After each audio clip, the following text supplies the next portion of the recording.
Faisal order صاحب ابھی عامر ڈوگر صاحب نے بولا کہ اور نیب کیسز تیار کر رہی ہے، اور بڑی اس کے اوپر عام طور پر تاثر بھی موجود ہے کہ وہ توشہ خانہ سے کوئی اور کیس نکالا جا رہا ہے. القادر یونیورسٹی والا کیس جو ہے اس کو تیار کیا جا رہا ہے. القادر یونیورسٹی میں 190 ملین پاؤنڈ برطانیہ نے پکڑ کے پاکستان کو دیا تھا، سپریم کورٹ میں جمع ہو گیا، سپریم کورٹ نے بھی چپ کر کے جمع کر لیا. اب ریاض ملک کو پیسہ اس اکاؤنٹ میں جمع ہوا ہے جو جرمانے کے اگینسٹ تھا. کیا اس کے سوال جواب ہوں گے ان ججوں سے، پھر ملک ریاض سے، شہزاد اکبر سے جو جا کے ملاقاتیں کرتا رہا، کس نے ڈیل فائنلائز کی؟ دیکھیے آپ کیبنٹ میں بیٹھے تھے، میرے خیال میں 2-3 لوگ جنہوں نے سوال اٹھایا تھا، پروبیبلی آپ ان میں سے شامل ہیں. جی میں ان میں سے تھا. دیکھیے ندیم علی صاحب، جو آپ نے سوال کیا تو بہت بنیادی سوال ہے کہ اس وقت کے ججوں سے بھی سوال کرنا چاہیے. پرابلم ہمارے ملک میں ہے کہ آپ ججوں سے سوال نہیں کر سکتے. نہیں، اس پہ تو ہونا چاہیے جی. 190 ملین پاؤنڈ سپریم کورٹ گیا، سپریم کورٹ کہاں سے پیسہ ہے؟ جدھر بھی غلطی ہوئی ہے، جہاں بھی ظلم بربریت ہوئی ہے، زیادتی ہوئی ہے، رانگ فیصلے ہوئے ہیں، نسلا ٹاور ٹائپ 190 ملین پاؤنڈ کے پیسے آپ نے ڈپازٹ کر لیے، بالکل سوال ہونا چاہیے. جب کیوں نہیں سوال ہونا چاہیے؟ ٹھیک ہے، یہ پرابلم یہ ہے کہ آپ سے سوال ہو سکتا ہے، مجھ سے سوال ہوتا ہے، اس سے سوال ہوتا ہے، اس سے سوال ہوتا ہے، سب سے سوال ہو سکتا ہے. وزیر اعظم کو کنٹمپٹ میں بلا سکتے ہیں، سینیٹر کو بلا سکتے ہیں، فلانے کو بلا سکتے ہیں، دماغی کو بلا سکتے ہیں. جج، آپ ریٹائرڈ جج کو بھی نہیں بلا سکتے. آپ کو پتہ ہے وہاں بھی آپ نے آج تک کبھی دیکھا ہے ایسا کچھ؟ پرابلم یہ ہے جب تک آپ accountability with in the system, with in your self نہیں اسٹارٹ کریں گے. میرے وہاں پرابلم ہے، ہم پالیٹیشین خود ایڈمٹ کرتے ہیں کہ 80% پرابلم ہماری ہیں. ہم نے لاز نہیں بنائے، ہم نے غلطیاں کی، ہم نے کرپشن کی، ہم ایک دوسرے کا گریبان پکڑنے میں لگے رہے.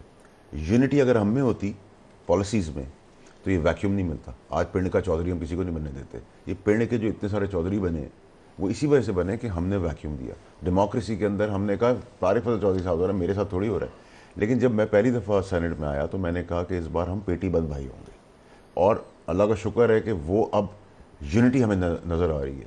ساری اسمبلیاں، ساری پارلیمنٹس ساتھ کھڑی ہیں. کون سی یونٹی نظر آئی جی؟ آپ کی وجہ سے چینلوں کو نوٹس آ گئے، بس یہ یونٹی ہوئی ہے. دیکھیں ندیم علی صاحب، میری وجہ سے کوئی نوٹس نہیں آیا چینلز کو. وہ جو آپ لوگوں کا پرابلم یہ ہے کہ آپ لوگ اٹارنی جنرل جو ہے ان کی تعریف نہیں کرتے. بھائی کام کی نہیں کرتے، کسی اور چیز کی تو اس کی تعریف کرے نا.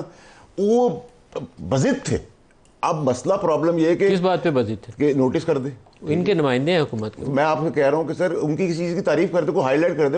اگر کوئی چیز ان کی اچھی اگر کوئی ہے تو وہ بتا دے، کیونکہ وہ تو چاروں طرف کاروبار کھیل رہے ہیں. سائفر کیس بھی ان کی مانیٹرنگ میں ہوا، تباہ ہو گیا. ٹھیک ہے، تو میں تو بڑا کلیئر ہوں. اٹارنی جنرل ان کی ہیں، اگر ان کے بھی ہیں، ان کی اپوائنٹمنٹ ہے تو وہ تو کاروبار چاروں طرف کھیلتے ہیں. وہ تو آن ریکارڈ کہتے ہیں کہ کسی جج کی بات ہے، بابر ستار صاحب کی بات انہوں نے کرتے ہوئے کہا کہ میں چھوڑ دوں گا، میں دوستی نبھاؤں گا. ٹھیک ہے، سو جب آپ کا جب عدالت نے ان سے پوچھا نا کہ کنٹیمپٹ لگائیں یا نہیں تو انہوں نے کہا نا کنٹیمپٹ لگاؤ. مجھے پتہ ہے میں سب سے پہلے ان کا بس چلے تو وہ جلاد کا کام بھی کرنے، چیف جسٹس کا کام بھی کرنے، آرمی چیف کا ہی کام کرنے، کا بس ہی نہیں چل رہا بیچارے کا. طارق فیصل صاحب، نیب کے اوپر آپ سب لوگوں کو سنجیدگی سے بات کرنی چاہیے. دیکھیں وہ تو چاروں طرف کاروبار کھیل رہے ہیں. کہیں آپ لوگ بھی کاروبار کے اندر کہیں ادھار میں بک گئے تو مصیبت ہو جائے گی. آپ لوگ ویسے اچھا آدمی ہے، کمپیٹنٹ آدمی ہے، شریف آدمی ہے طارق صاحب، لیکن یہ انہوں نے کیوں کہا اب یہ میں ان سے پوچھ کے آپ کو بتا. طارق صاحب کی حکومت میں ان کے خلاف آپ برائی نہیں کر سکتے. سر ہم تو کھل کے کرتے ہیں، جو برا ہے اس کو کھل کے دیکھیں جو مجھے پتا ہے میں نے بتایا. ابھی عامر ڈوگر صاحب نے القادر یونیورسٹی کیس کا حوالہ دیا. القادر یونیورسٹی کیس کا حوالہ دیا. القادر کے اندر جتنے شواہد چاہیے کیس کو آگے بڑھانے کے لیے، مجھے لگتا ہے کہ وہ پورے ہو ہی نہیں سکتے. پاکستانی نظام کے اندر آپ ان لوگوں سے سوال جواب ہی نہیں کر سکتے. پہلے تو یہ کہ یہ جو ملک ریاض صاحب کا آپ نے بتا رہے ہیں 190 ملین والا کیس، جو لنک ہے القادر یونیورسٹی کے ساتھ، اور اسی میں ساری جو ہے وہ لین دین اور ساری سی ٹی بی ٹی اسی کے اندر ہوئی ہے. بات یہ ہے کہ یہ کیس عام عوام کو سمجھ نہیں آتی کہ یہ پیسہ برطانیہ نے کیوں پکڑا تھا، اور یہ پیسہ اس کے بعد اس نے گورنمنٹ آف پاکستان کو دیا. قومی خزانے میں جانا تھا، جو کہ عمران خان صاحب نے ملک ریاض کو دے دیا، انہوں نے جمع کرا دیا سپریم کورٹ میں، جو انہیں جرمانہ ہوا تھا اور سپریم کورٹ نے لے کے رکھ لیا. یہ بالکل ایسے ہے کہ جیسے اگر میں اس کو آسان کرنے کے لیے آپ کو بتاؤں کہ مجھے اسلام آباد میں ایک اشارہ توڑنے پہ 2000 روپے جرمانہ ہو جائے، ٹریفک سارجنٹ میرے سے لے لے اور جا کے میرا بجلی کا بل جمع کرائے اور مجھے رسید بھیج دے کہ جناب ایتواروں جرمانہ ہوا سی، بل جمع ہو گیا تھوڑا. یار یہ کیا ہے بھائی؟ جرمانہ تو آپ کے ساتھ تو یہ جرمانہ تو قومی خزانے میں جانا چاہیے نا. جو مجھ پہ جرمانہ ہو رہا ہے وہ سے میرا بجلی کا بل تو نہیں ادا ہو سکتا. ملک صاحب نے یہ کیا ہے. اچھا انٹرسٹنگ بات فیصل بھی کہہ رہے تھے آپ کے، جی وہ پوچھا جانا چاہیے کہ آپ نے لیا کیسے، جو آپ نے کہا کہ اس وقت جو ججز نے لیا. آپ یہ دیکھیں جو ملک ریاض صاحب جو جرمانہ ہوا اس کا کیا ماحول تھا. ملک صاحب کتنے پیسے دیں گے؟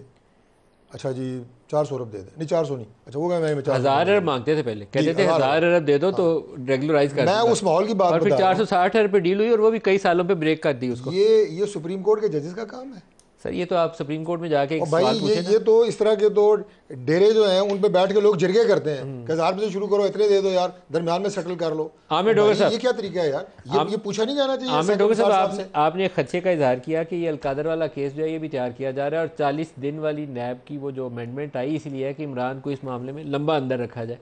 تو یہ معاملہ تو بڑا ٹیڑھا معاملہ ہے, آسان معاملہ نہیں ہے. کنفلکٹ آف انٹرسٹ کا میں عمران کو شاباشی نہیں دیتا اس معاملے میں, میرے خیال میں بہت غلط فیصلہ تھا عمران کا. 190 ملین پاؤنڈ کی اوپر کوئی ارینجمنٹ نہیں ہونی چاہیے تھی ملک ریاض سے, لیکن یہ بہت ٹیڑھا کیس ہے. ججز چاہیے سپریم کورٹ کے جواب دینے کے لیے, ملک ریاض سے سوال جواب چاہیے, شہزاد اکبر کو پوچھنا پڑے گا کیا ڈیل کیسے ہوئی, اس وقت کی اسٹیبلشمنٹ سے پوچھنا پڑے گا سپریم کورٹ سے ارینجمنٹ کیسے طے پایا تھا 460 ارب کا. بڑا مشکل معاملہ ہے.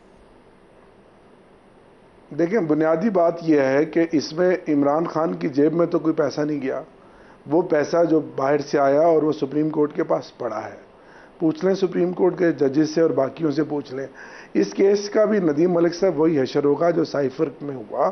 دیکھیں جب آپ سیاسی بنیادوں پر اپنے مخالفین کو رگڑا لگانے کے لیے پولیٹیکل موٹیویٹڈ کیس بناتے ہیں تو یہ کیس آگے جا کر پھر پریویل نہیں کر سکتے. آپ نیچے لوور کورٹس میں خصوصی عدالتیں بنا کر ریٹائرڈ جج بنا کر سے متفق ہوں کہ پولیٹیکلی موٹیویٹڈ کیس نہیں ہونے چاہیے. میں آپ سے 100% متفق ہوں, لیکن عمران نے کیا سوچ کے 190 ملین پاؤنڈ ملک ریاض کے اکاؤنٹ میں جمع کرانے کی اجازت دے دی تھی؟ آپ کابینہ میں تھے اس اجلاس کے اندر جب سر یہ تو اب یہ نہیں دیکھیں, یہ تو آپ اگر آپ اس کی اب ڈیٹیل میں جائیں, ہماری سائٹ سے جائیں, تو وہ ان سب نے کہا کہ یہ سارا جو ڈیو پروسیس تھا جو اس وقت کی لیگل ٹیم اور باقی سب اور سپریم کورٹ نے اس کو اڈاپٹ کیا. مجھے صرف یہ بتائیں کہ اس میں عمران خان نے کون سی کرپشن کی, کون سا پیسہ وہ جیب میں ڈال کر لے گیا, یا وہ اس کا بینیفیشری کہاں ہے. دیکھیں سائفر کیس میں آپ کو بتاؤں ملک صاحب, میں نے 30 جنوری کو جب اس کیس کا فیصلہ آیا اور یہ 4-5 مہینے ہائی کورٹ اسلام آباد میں لٹکتا رہا, تو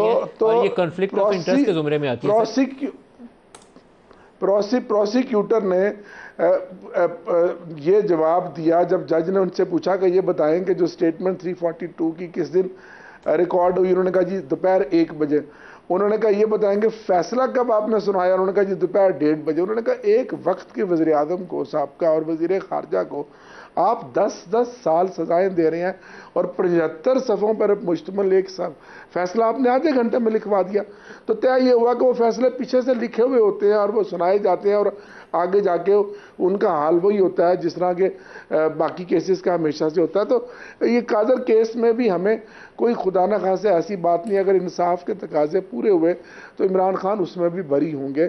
آپ سب جانتے ہیں کہ یہ ایک فسطائیت ہے جو تمام حدیں تجاوز کر گئی ہیں. آج ندیم ملک صاحب, عالیہ حمزہ اور صنم جاوید جو 1.25 سال جھوٹے بے بنیاد مقدموں کے بعد پہلے ان کو لاہور پھر قصور, اور آج جب میاں والی کے تمام مقدمات سے ان کی ضمانتیں ہو گئی تو اب گجرانوالہ کی پولیس ان کو لے گئی ہے. ان کے ظلم اور ستم کی تو انتہا ہے. کبھی ہم نے تو ایسا فرنگی میں آپ کا ساتھ دوں گا, یہ درست نہیں ہے. خواتین کے معاملے میں ویسی نرمی ہونی چاہیے, اور عورتوں کے ساتھ اتنا غصہ. شاید اس کی صنم کی بیل ہوئی ہے تو اس کو گجرانوالہ والی پولیس نے پکڑ لیا. ایک بریک لے لیں, ہمارے ساتھ رہیے.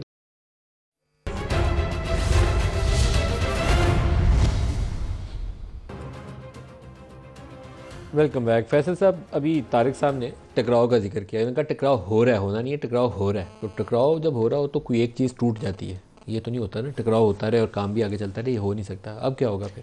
یہ میرا اپنا خیال ہے کہ یہ پاکستان کے لیے اور پاکستانیوں کے لیے بڑی نقصان دہ چیز ہوگی. اداروں کو ٹکراؤ نہیں ہونا چاہیے, اس میں سینٹی پریویل کرنی چاہیے. اور دوسری چیز بائی اینڈ لارج ملک صاحب, سب سے امپورٹنٹ چیز ہے کہ جب آپ کھوٹا سکھا ہوں, آپ ڈوبے ہوئے ہوں کرپشن کے اندر, بے ایمانی کے اندر, چور بازاری کے اندر, مکار یار ہوں, اور پھر آپ کبھی اصولی بن جائیں تو آپ کے نیچے زمین ایسے کھینچتی آتی ہے کہ آپ 200 فٹ نیچے چلے جاتے ہیں, قبر سے بھی نیچے چلے جاتے ہیں. تو یہ اگر انسان کو سمجھ آ جائے پاکستان کے اندر تو بہت ساری چیزیں ٹھیک ہو جاتی ہیں. طارق صاحب, ٹکراؤ کا انجام کیا ہوگا؟ کسی بھی ٹکراؤ کا انجام ملک صاحب اچھا نہیں ہوتا, اور جو ٹکراؤ کی کیفیت پاکستان میں اس وقت چل رہی ہے, اللہ کرے کہ ہم عقل کا ناخن لیں, ہوش کے ناخن لیں اور اس ٹکراؤ سے بچیں. دیکھیں ٹکراؤ اب جو پارلیمان کے اندر آپ کو کیفیت نظر آ رہی ہے وہ بھی ٹکراؤ نہیں ہے. میرے بھائی ابھی ڈوگر صاحب کہہ رہے تھے کہ ہمیں دکھاتے نہیں ہیں. کیا دکھائیں؟ سیٹیاں بجاتے ہوئے دکھائیں, آپ کو بینڈ باجے تک بجاتے ہوئے دکھائیں. یہ وہاں پہ ہو رہا ہے. اچھا یہ ایک ٹکراؤ, اداروں کا ٹکراؤ. عامر ڈوگر صاحب سے پوچھیں. عامر ڈوگر صاحب, آپ کو کیا لگتا ہے یہ ٹکراؤ ہمیں کہاں لے کر جائے گا؟ کبھی گھر کا چوکی دار بولیں, کبھی پوچھیں کہ اصل مالک سے بات کریں گے, کبھی کچھ بولیں. کہیں نہ کہیں تو ایسا ہوگا کہ ہمارے چیزیں سنبھالنے سے باہر ہو جائیں گی. ندیم ملک صاحب, ہمیں تو ٹکڑے ٹکڑے کرنے کے لیے جو حربے استعمال کرنے تھے انہوں نے سارے کیے اور کر رہے ہیں. ہماری پارٹی توڑ دی, ہم سے بلہ لے لیا, فورس پریس کانفرنسیں کروائیں, اب تک مقدمات ہیں, اب تک لوگ جیلوں میں پڑے ہیں. لیکن کیا ہوا؟ قوم تو نہ ٹوٹی. اس ٹکراؤ کا کیا نتیجہ نکلا؟ آج بھی عمران خان لوگوں کے دلوں میں بستا ہے. آج عمران خان ایک نظریے اور تحریک کا نام ہے. آج بھی ہر دل کے اندر عمران خان ہے. تو کیا ہوا اس ٹکراؤ کا؟ کیا نتیجہ ہوا؟ اگر ملک کو کوئی فائدہ ہوتا ہے تو بالکل فائدہ کر لیں گے. ہم تو دیوار کے ساتھ لگے ہوئے ہیں. ہاں البتہ اگر ڈاکٹر طارق صاحب کے اس جذبات کی میں قدر کرتا ہوں, یہ اپنا کوئی رول اس ٹکراؤ میں کم کر سکتے ہیں تو یہ ضرور کریں. یہ آگے بڑھے, ہم ان کے ساتھ ہیں. ہم سمجھتے ہیں کہ سیاسی معاملات کو مذاکرات کے ذریعے حل ہونا چاہیے.